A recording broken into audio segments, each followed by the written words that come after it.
Assalamualaikum warahmatullahi wabarakatuh. Terima kasih Bapak Ibu bisa ada waktu untuk membersamai saya dalam rangka aksi nyata modul 14. Intinya sih berbagi budaya positif. Saya CHGP angkatan 10 ya, calon guru penggerak angkatan 10, tapi kebetulan mempunyai tugas tambahan sebagai manajer juga ya. Jadi sekaligus ngobrol ya, sekaligus agak serius ngobrol juga barangkali nanti Bapak Ibu bisa, harapan saya bisa juga menjadi guru penggerak ke depannya ya.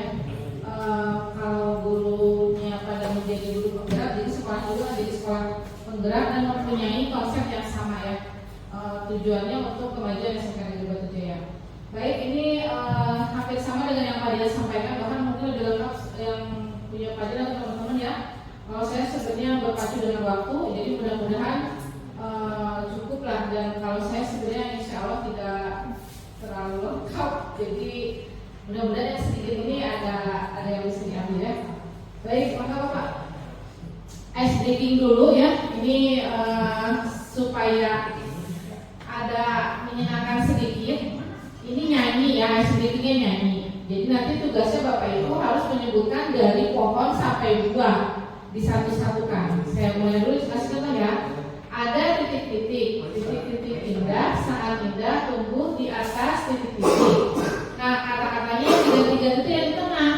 Itu akhirnya luas hijau keliling, ling-ling, gitu ya. Mau nyanyi ya. Bismillahirrahmanirrahim. Ada pohon indah, sangat indah, tumbuh di atas tanah, luas hijau keliling. Nah gitu. Terus nanti yang keduanya ada batang indah, sangat indah, tumbuh di atas pohon di atas tanah, luas hijau keliling. Ya, bisa? Sekali lagi ya, sebutkan ya. Tanah. Tanah. Pohon. Batang. Cabang. Ranting. Daun. Bunga. Buah. Kalian punten yang batang sampai buah diputihkan. Ingat ya. Beda foto ya. Buah, batang sampai buah diputihkan. Dihapus atau diputihkan. Baik, atau dihapus juga nggak apa-apa. Nah, diputihkan Pak. Baik, kita mulai ya. Nadanya ingat ya. Full Pak. 3, 2, 1. Ada pohon indah, sangat indah, tumbuh di atas tanah, luas hijau keliling. Langsung ada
Jadi masih bisa sekolah kita itu sudah ke sana arahnya dengan Bahkan dengan adanya webinar PMM saja itu kita sudah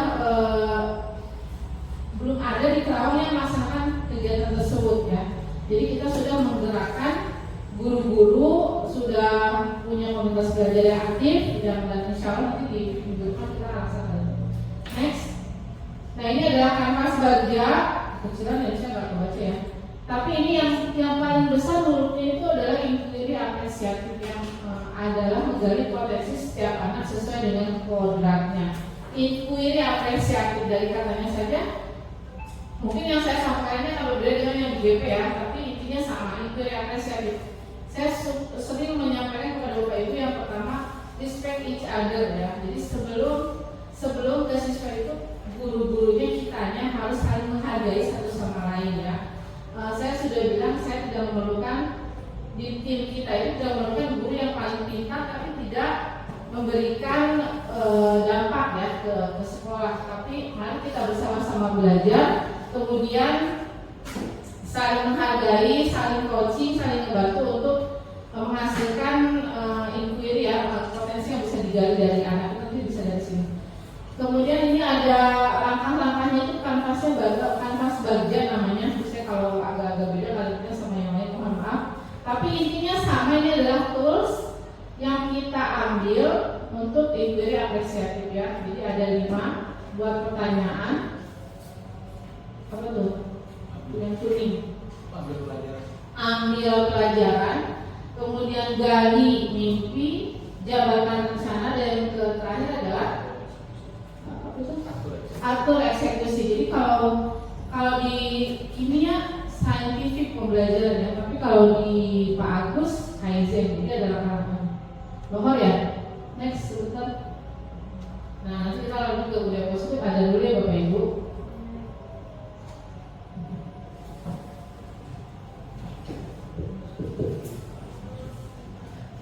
Masih ada makanannya? Oh ya, sambil nunggu aja.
Enggak dilanjut.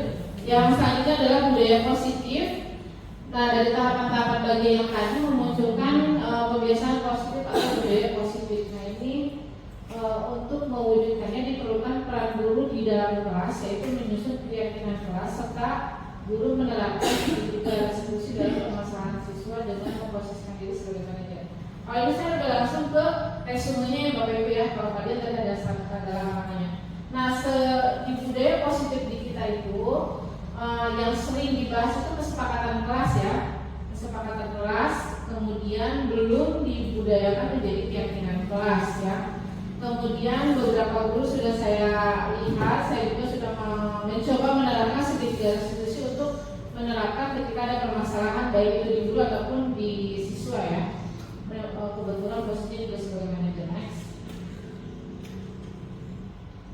Nah, ini ada disiplin positif, sebuah bentuk penerapan disiplin tanpa kekerasan, upaya komunikasi perilaku yang efektif antara orang tua dan anak, mengajarkan anak untuk memahami konsekuensi dari perilaku mereka dan mengajarkan anak tanggung jawab dan rasa hormat ketika berinteraksi dengan lingkungannya. Nah, untuk disiplin positif ini, insya Allah sekolah kita tidak ada kekerasan ya. Kemudian tapi balik lagi di STM zaman sekarang tanpa ada bukan kekerasan ya, tekanan atau pressure itu nggak membentuk karakter ya, jadi lebih manja anak-anak. Jadi beda ketika zaman kita dididik sama sekolah kita itu keras banget, tapi kita punya karakter. Ini juga masih jadi PR kita semua bagaimana menghadapi apalagi siswa kita itu nanti untuk ke dunia kerja yang hantamannya lebih keras dibanding, karena nggak manusiawi ya. Kalau udah sikut ya, kalau saya nggak mentalnya nggak kuat, ya bulan depan saya nggak kerja. Next. Nah, ini posisi kontrol yang tadi juga sudah disampaikan oleh Pak Dian. Ada penghukum, pembuat orang merasa bersalah, teman, monitor atau manajer. Ini teorinya dari Dr. William Glasser, dosen berkesimpulan ada 5 posisi yang ditetapkan seorang guru, orang tua maupun atasan dalam melakukan kontrol. Next Pak. Nah, dan didasarkan tadi ada 5 kebutuhan dasar manusia. Yang pertama bertahan hidup, life survive ya, survive. Kemudian ada kasih sayang dan rasa diterima. Kemudian ada penguasaan, kebebasan dan kesenangan. Nah, ini basic yang kadang kita enggak pernah pakai ketika kita ngajar ya. Yang penting masuk ngajar, ya absen sama Bu Ratna, kemudian selesai 2 jam keluar tanpa melihat kebutuhan siswa itu apa ya.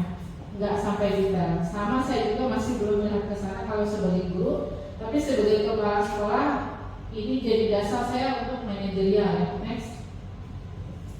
Ini keyakinan kelas yang pertama dibuat hendaknya benar-benar bersumber dari kebutuhan siswa ya. Nah, ini kita belum sampai nih, mudah-mudahan di bulan Juli sudah ada dalam membentuk budaya positif, menggali segala hal potensi positif untuk dijadikan landasan keyakinan kelas dan benar-benar dengan sadar diyakini bersama. Kalimat yang digunakan juga universal dan mudah diingat. Tujuannya adalah menemukan keterlibatan murid dalam membentuk keyakinan kelas untuk mencapai kelas impian, mewujudkan merdeka belajar yang berpihak pada murid, menciptakan komunikasi segala arah antara guru dan murid, membiasakan budaya dan disiplin positif. Bentar Pak, ini saya pernah coba di kelas industri ya, dulu pernah mengajar di kelas industri. Nah, keyakinan kelas ini yang buatnya siswa sendiri di kelas, kemudian guru hanya sebagai fasilitator, nggak ikut campur ya. Contoh, sepatu yang tidak disimpan rapi di rak nanti secara kesepakatan bersama akan dilempar ke lapangan, gitu ya, karena sepatunya tidak rapi. Jadi siswa itu nggak akan marah karena sudah kesepakatan kelas. Nah, itu mungkin bentuk ekstrim yang mungkin bahasanya masih kasar ya. Nanti ada contoh-contoh yang keyakinan kelas yang berbahasa yang baik. Selanjutnya Pak Menteri. Nah, segitiga institusi ada menstabilkan identitas, validasi tindakan yang salah dan menanyakan keyakinan. Ada 3 tahapannya. Next Pak. Yang institusi yang kaya lain. Nah, ini segitiga institusi versi saya adalah suatu proses dialog yang dijalankan guru atau orang tua agar dapat menghasilkan murid yang mandiri dan bertanggung jawab. Ada 3 tahapan. Next Pak. Nah, menstabilkan identitas itu berdasarkan prinsip membuat kesalahan adalah bagian dari proses pembelajaran, refleksi diri ya. menggeser identitas gagal ke identitas sukses. Sebenarnya yang poin bawah ini saya juga masih belum berhasil. Next, validasi tindakan yang salah berdasarkan prinsip tiap perilaku berupaya memenuhi suatu kebutuhan tertentu. Kemudian guru akan menggeser dari pemikiran stimulus respon menjadi proaktif. Kemudian mengenali dan mengetahui kebutuhan murid akan memperbaiki hubungan dengan murid ya. Next, yang ketiganya ada menanyakan keyakinan. Murid akan diberikan pertanyaan untuk make sure sehingga memunculkan motivasi secara intrinsik lalu mampu mengaitkan keyakinannya dengan tindakan yang salah. Next Pak. Next. Jadi saya ada 2 kasus yang mencoba diskenariokan. Lanjut Pak. Silakan diutai.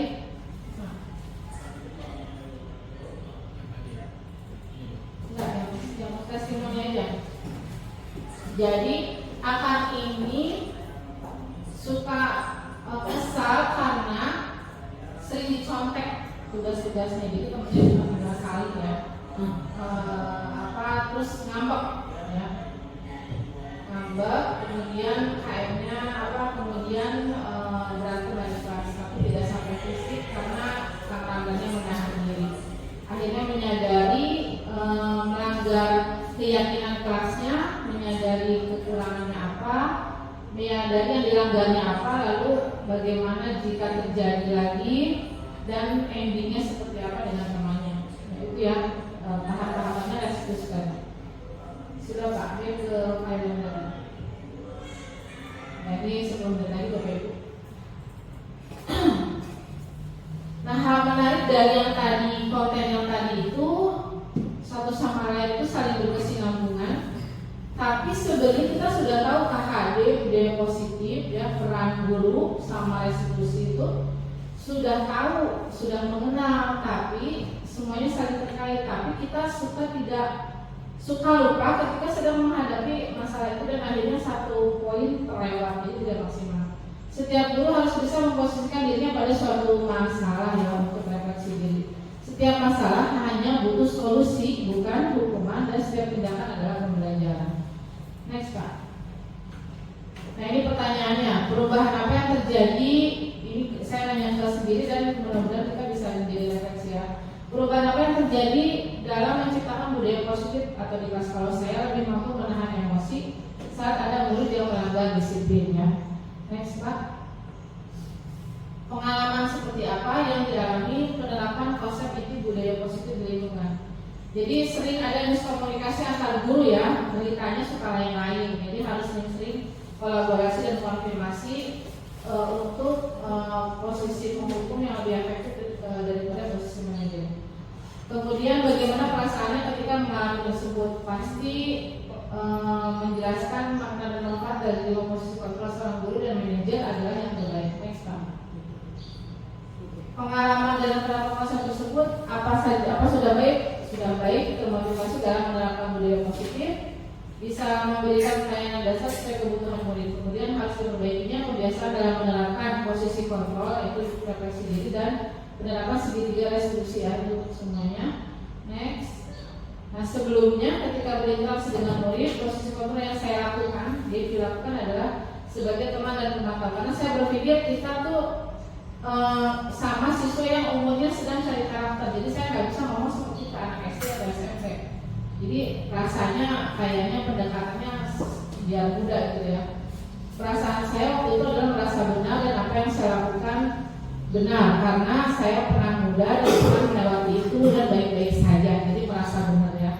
Selanjutnya Pak, setelahnya akhirnya saya coba terapkan adalah sebagai manajer dan terkejut ketika anak didik mendengar serta menjawab saat memperbaiki kesalahan. Jadi intinya sebenarnya siswa kita yang lagi cari jati diri itu sebenarnya masih anak-anak juga, ya belum punya pengalaman seperti umur saya sekarang mengalami masa SMA. Jadi pengalamannya seperti apa diceritakan kembali itu ternyata salah.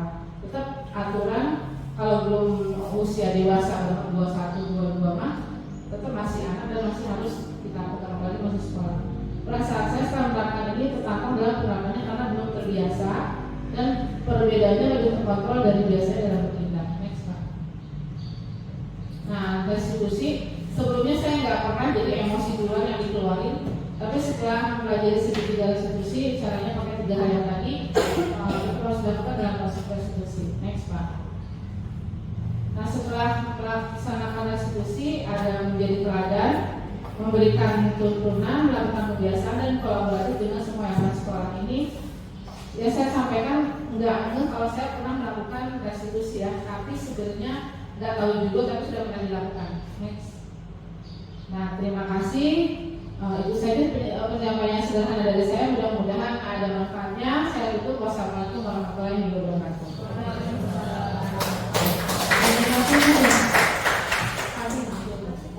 Gak ada tutupnya. Ya sudah selesai Bapak Ibu. Saya nggak ada sesi tanya jawab. Udah 1 jamnya mau. Terima kasih bantuannya. Mudah-mudahan.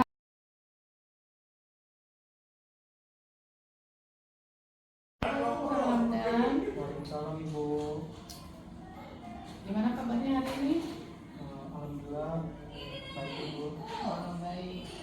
Saya dapat laporan dari ketua kelas. Katanya Kang Ramdan marah-marah ya di kelas. Iya Ibu, benar Kenapa sekali. itu? Saya marah-marah karena teman saya itu mencontek PR saya Ibu. PR yang dikasih sama bu guru. Iya, betul sekali Ibu. Hanya karena PR saja marah-marahnya? Tidak Ibu, dia seringkali mencontek tugas-tugas saya dan semua kerjaan rumah yang Ibu guru berikan kepada saya Ibu. Ya wajar ya kalau marah itu ya. Saya juga kalau ada di posisi Kang Ronda sudah capek-capek mengerjakan tugas yang sungguh-sungguh, terus teman kita hanya tinggal mencontek ya. Jadi wajar kalau itu Kang Ramdannya marah, saya juga pasti akan melakukan hal yang sama. Apa yang kamu lakukan terhadap teman kamu? Aku tadi tidak sengaja mengebrak meja di depan dia Ibu dan membuang bukunya Ibu.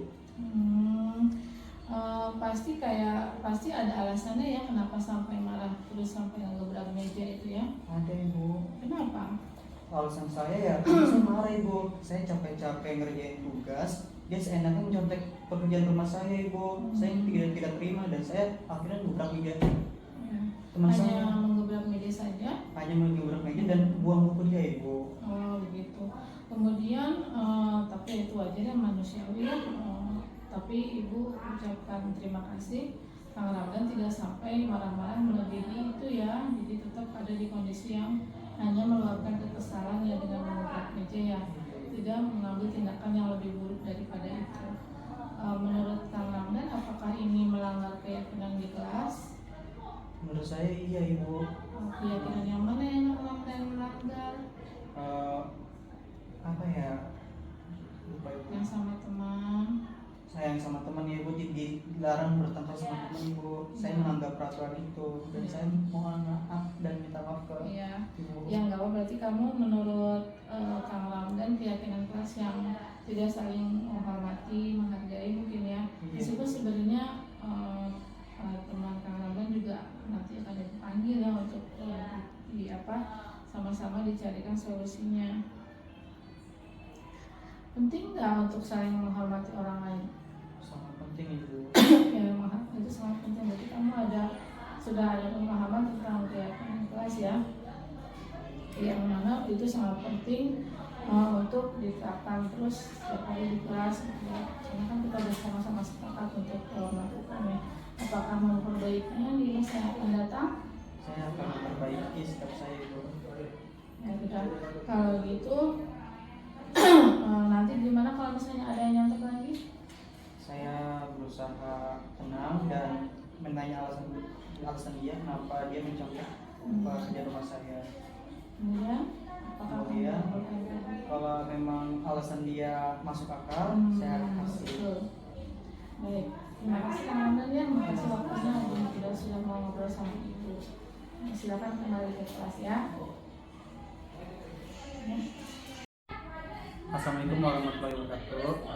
Saya Ahmad Mendani, saya dari kelas 11 TGI 1. Saya meminta maaf kepada teman saya. Tadi saya sempat marah-marah dan menggebrak meja dan juga membuang buku saya.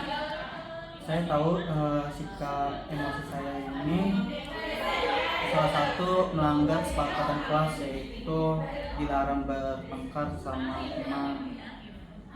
Next, kedepannya saya bakal lebih belajar menahan emosi saya, apalagi cuma gara-gara hal sepele yaitu mencontek. Karena saya tahu juga teman saya alasan dia nggak mencontek itu karena dia tidak sempat mengerjakan di rumah semalam. Jadi itu saja, sekian dari saya. Assalamualaikum warahmatullahi wabarakatuh. Assalamualaikum teman-teman. Gimana kabarnya hari ini? Ada masalah di sekolah di kelas? Selalu ada ya. Ibu dapat informasi dari wali kelas katanya Kang Gofur pakaiannya suka tidak rapi, atributnya suka tidak lengkap gitu ya. Ibu boleh tahu apa alasannya? Kurang lengkap sih, beberapa saya juga lupa memakannya, salah satu seperti sabun, dasi, atau ketinggal di rumah, atau beberapa ada yang belum saya mencukupi untuk membelinya. Itu apa yang sudah ada di rumah itu kenapa suka lupa dipakai? Suka sih, pengaruhnya itu lebih Itu apakah melanggar kesepakatan di kelas? Pakaian sepertinya termasuk sih, bukan hanya di kelas, tapi peraturan dalam sekolah kita juga. Iya, berarti sudah paham ya. Bahwa berbuat kesalahan itu nggak apa-apa, tapi yang penting Kang Gofur sudah memahami kenapa hal itu melanggar peraturan di kelas ya. Kemudian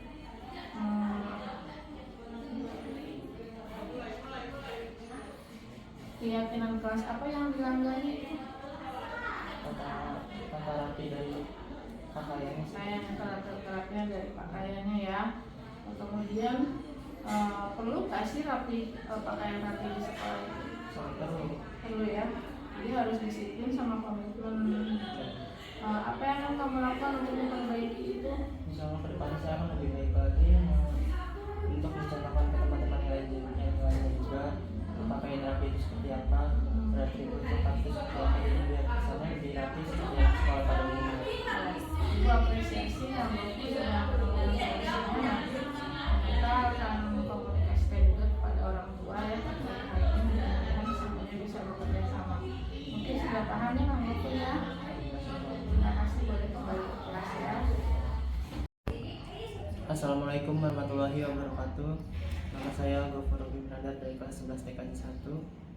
Saya ingin meminta maaf kepada seluruh teman-teman semua apabila perilaku saya tidak mencontohkan yang baik terhadap seragam dan tata tertib dari atribut dan perlengkapan lainnya. Insya Allah kedepannya saya akan lebih baik lagi mencontohkan tentang seragam yang gimana lengkapnya dan gimana baiknya. Saya akan berusaha semaksimal mungkin untuk bisa berpakaian lengkap dan beratribut lengkap untuk kerapihan sebagai anak sekolah pada umumnya. Sekali lagi saya minta maaf, saya akan berperilaku lebih baik lagi dalam seragam dan kerapihan seragam serta atributnya. Terima kasih. Wassalamualaikum warahmatullahi wabarakatuh.